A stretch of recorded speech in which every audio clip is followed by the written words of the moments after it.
Good afternoon, this is my Volvo V70 D5 Ocean Race and I'm going to explain to you why this car is so special, and you'll see that it's rarer than many supercars. Let's go and have a look. Now, you probably know from watching my channel that my main car is a Volvo 850 TDI and I love it to bits and I will not replace it. However, I've always said the only vehicle that can hold a candle to my car in terms of possibly staying on as a long-term family member in the Geoff household would be a Volvo V70 Ocean Race Edition D5, which is exactly what I'm sitting in now. So to understand why this car is important and why you should definitely want one, let's take a look at what the Ocean Race actually is. It started in 1973 and it's a race around the world in proper big yachts.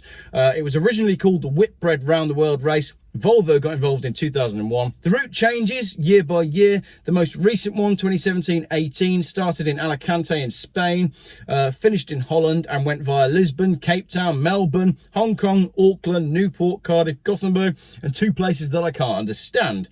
Each entry has a sailing crew who race day and night for more than 20 days at a time on some of the legs.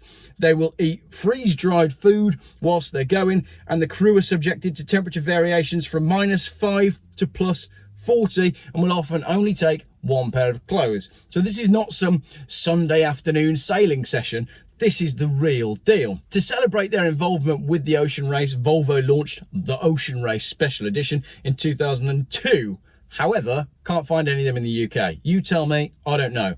In 2005-06, for the 2005-06 Ocean Race year, they revived the special edition, launching the V70, XC70 and XC90 Ocean Race editions. And I have here the press release from February the 11th, 2005. Volvo Cars has started the countdown for the second Volvo Ocean Race by presenting a series of specially designed Volvo Ocean Race Edition models. Customers can choose between three: the XC90, V70 and XC70. All of them feature the unique ocean blue livery. The Volvo Ocean Race represents values that reflect what our customers are looking for in their cars. It's all about an active lifestyle, adventure and passion. The campaign cars radiate all of this, and we know from experience that they are highly attractive models, says Jerry Keeney, Senior Vice President of Marketing, Sales and Customer Service at Volvo Cars.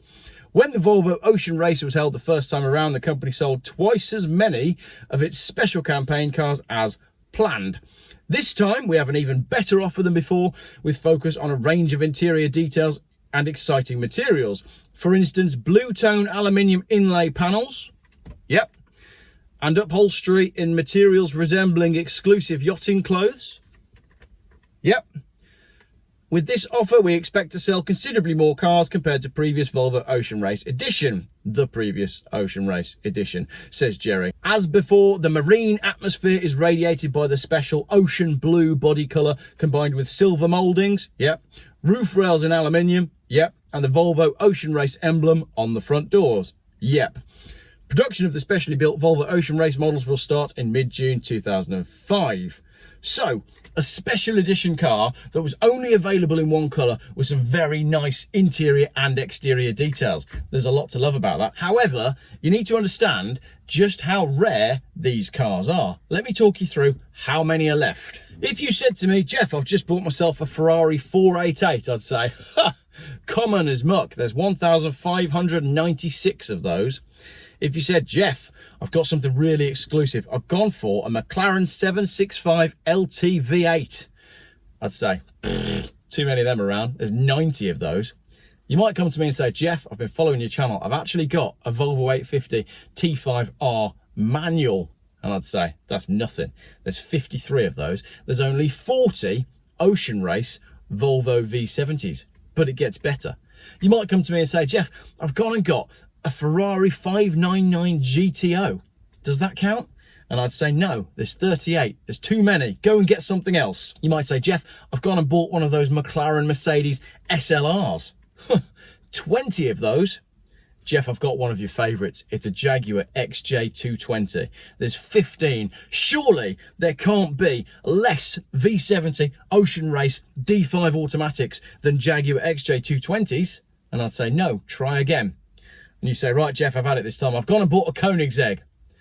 And I said, which one? And you said it doesn't matter, there's only 8 in the country according to this website, and I'd say that's still too many. There's only 2 Volvo V70 D5 185 horsepower autos on the UK systems. There's 1 with a manual gearbox, and what makes this car really cool is it's the 185 horsepower engine, which is the one you want. All of the other V70 Ocean Races, and I mean 30 or so of them, are 165 brake horsepower versions. So this car is one of 2. That might well make it the rarest Geoff car we've had so far. So what's the story then? Why has it ended up with me? Well, it's showing 217,000 miles, and I bought it from Stourbridge from a lovely chap called John, who is a proper Volvo guy, as you can see from the pictures. He said, I'm picking up a V70R this week, which is the car I saw in the pictures. So the VOR, Volvo Ocean Race, has to go. I've already got the S60R and a T2 bay camper van with Subaru power, and I've run out of places to hide cars. Sounds familiar. It's a 2005 V70 D5 6-speed automatic, bought to replace my V70 D5, which was written off, and it's one of the last 2 V70 Ocean Races with a D5 left on the road. I gave it a full service at Volvo, oil and filters, and it had a second key coded, and I know that cost more than I think that was more than £300 actually. I bought a matching full-size spare and a matching spare tyre. I replaced the aftermarket mirror glass with a proper one. I put the proper Ocean Race badges back on it. I was intending to put a set of R brakes on it and wheels and a Bilstein B12 kit and keeping it as my daily until I bought a Polestar. But I drove one and I prefer the feel of the P2 Volvos, so I'm getting the V70R instead. Are you getting the feeling that this is a proper Volvo guy, a real Volvo petrol head? Cosmetically, he says, it's about 7 out of 10. I think that's harsh. No major body damage, creases or dents, a few scratches that have been touched up. Near side wing is a small mark or rub, and the bumper's been painted previously, and it's got a scuff from some person leaving it in a car park. You would have bought this car, wouldn't you? Just off of this description. I replaced the aftermarket head unit with an original. Shouldn't have bothered, it's been a couple of months and it's already temperamental. Okay, I'll give you that. The CD player can be annoying. It drives nicely, it shifts nicely, and it does what it's meant to do. And I can clarify that it really does. I've run this car home earlier on, and it's lovely. You would never know that it was 217,000 miles and 11 owners. Well, I am the 11th. Doesn't really have any history. So what I did was I got a car check done. Now, there's a number of different ways that you can get a car check done and find out if your car has any untoward past. The first way of doing it, which is what I normally do, is spend 2 and a bit years building yourself a YouTube channel, go and buy some cars, put them on the channel and wait for one of them to be really popular and hope that people tell you in the comments whether or not it's an insurance write-off, because they'll do the check for you. I've tried it and it works. A better way to do it is with a car checking service like Vehicle Smart. And when I did a Vehicle Smart check, it showed up that this is actually a Category D write-off from December 2009. It's had 2 previous number plates on it, N1 MTV and J50 BSU.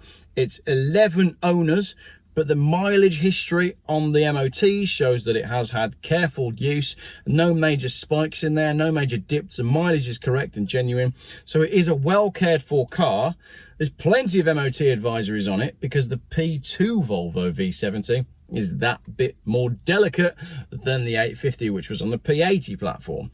I'll come back to that in a minute. But overall, what we have here is an 18-year-old really nice, very rare, special edition Volvo. Automatic gearbox makes it lovely to drive. It'll do 50 odd miles to the gallon, possibly even more, and it's very rare. When you park this up at a classic car show, everyone will go, ooh, Ocean Race. Now, when I collected this car, a part of me thought that I was going to be listing my 850 TDI for sale on Car and Classic and keeping this. However, although I love the feel of this, and it does feel like a very good example, everything is put together properly, the P2 platform V70 Volvo does not feel as robust as the 850. It is a giant leap forward in terms of technology. It feels bigger, it's very different to drive, but I will have to stay with my 850. It's a close call though. I've always loved the Ocean Race edition. I think it's a fantastic colour. And I love when a manufacturer comes up with a special edition. that isn't available in like 4 different colours? Why would you do that? Why would you launch a special edition and then say you can have it in red, black, silver, grey or green? There's nothing special about that. Volvo said, we're doing an ocean race, it's ocean blue, and that's all you're having. And I think that's brilliant. It's a lovely thing. Now, sometimes when you buy from an enthusiast, they go a little bit over the top with their description and they accidentally undervalue the car. And I think that's exactly what's happened here. I think I've got this car for an absolute bargain. It was listed at £1,500 and I'm local. So I said, look, I don't want it. I don't need it. But if you want, I can come over on Thursday and I'll give you 1,250 quid. Absolute bargain of the year. But John's happy because he no longer has to pay £5 a day to park the car, and he no longer has to worry about insuring it and taxing it because I'm now doing all of that. He's got his V70R, which he's working on, and I believe he's already gone and spent some of the money I gave him today on work and parts for that car. Don't tell his partner. And that leaves me to enjoy this V70 Ocean Race for as long as I choose. Now, tomorrow I'm actually going to a race. Well, I think it's a hill climb actually. It's not an ocean race as such, but I don't know. I got this car and I just feel like I need to drive it to Falmouth, where all the sailing is, the ocean. You know, if I'm going to go find some sailing boats, it's got to be down there. So maybe there's a fuel economy challenge to run this car down to Falmouth and see just how well it can do on fuel, and give it a long distance journey chance to justify it staying in my household over and above the 850 TDI. So what do you think? If you wanted a Swedish load lugger, would you go for the 850 TDI with its iconic square shape, or the best special edition Volvo estate car that there's ever been? I mean, I'm not including the real fast turbo ones and whatnot, but in terms of like a diesel family car that is just a lovely specification, it's very hard to go wrong with a V70 Ocean Race. I can highly recommend one. And after you've watched this video, you're going to be on eBay trying to find one. Good luck.